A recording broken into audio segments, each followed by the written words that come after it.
So, welcome again to the channel. In this video, we are going to talk about radon gas. So first, what is radon gas, then how radon gas gets into your house, then how to test it and how to mitigate it. So first is, what is radon gas? It is natural occurring radioactive gas which is created when uranium in soil breaks down. It is invisible, tasteless and odorless gas. There is no way that you will find it out unless you test it. Radon gas is the second leading cause of lung cancer. It causes about 4,000 deaths in Canada. So now the question is how radon gas enters your home. Air pressure inside your home is less than the surrounding ground. This difference in pressure draws air and other gases such as radon into your house through the basement. Now, radon gas can enter from any opening in your basement, such as cracks on the floor or the wall, through service pipes or sump pump.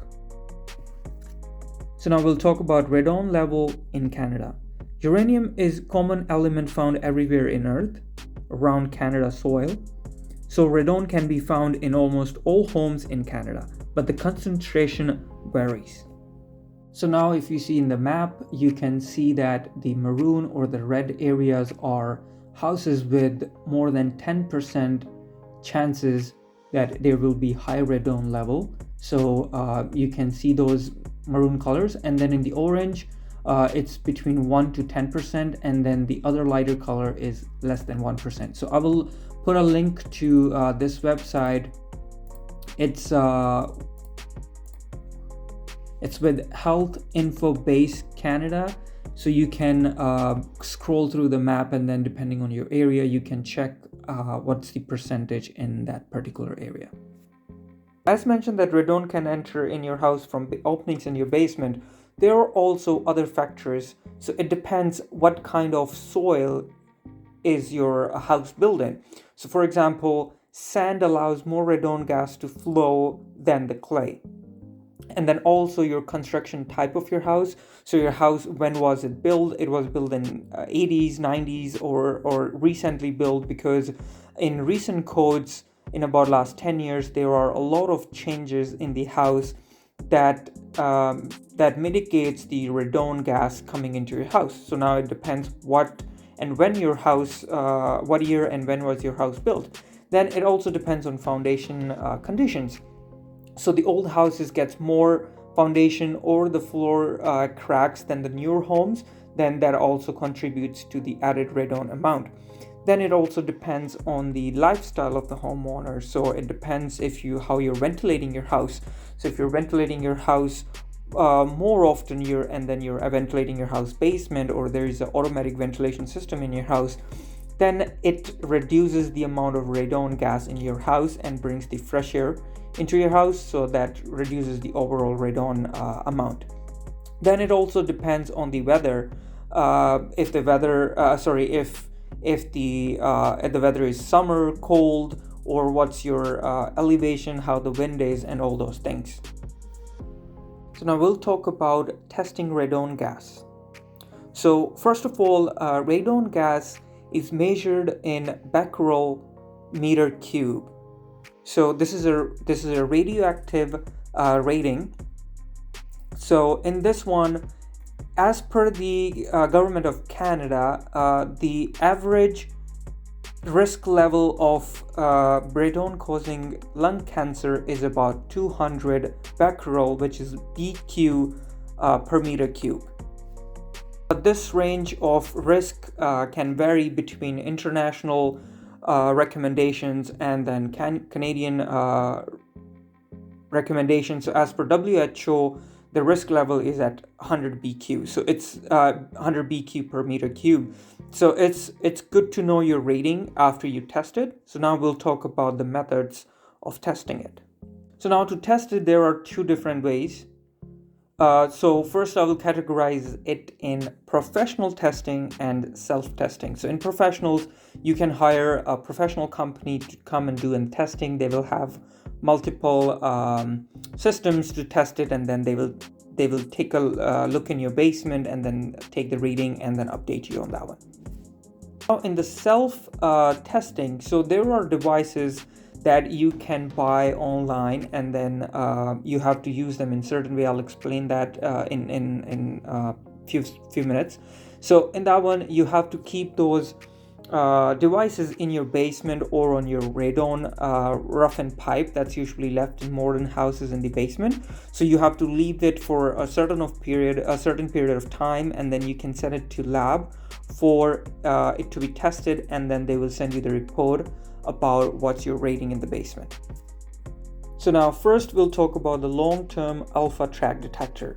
So these detectors, they have a small plastic or film inside the container, and it has a small openings in the frame. So now when the radon gas is passed through, then the alpha particles in radon gas damages the detector film, and then it tracks the damage. So these alpha track detectors, which are long term, are usually kept there for between 1 month to 12 months, depending on the instructions of the type you buy, and then they are sealed and packed and sent to lab for the reading, and then they will send you the report. And there are also long-term electric ion chambers. So it kind of works the same way, but the mechanism is inside mechanism is different. So in this one, device consists of special plastic canisters, so ion chambers containing electrostatically charged dust detectors.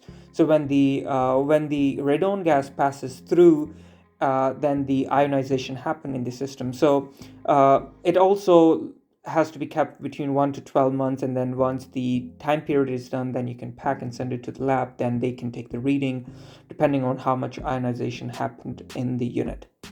Then there are short-term radon detectors. They have to sit in the basement or on the radon pipe for 10 to 30 days. Same thing, you have to pack them and send it to the lab for further readings.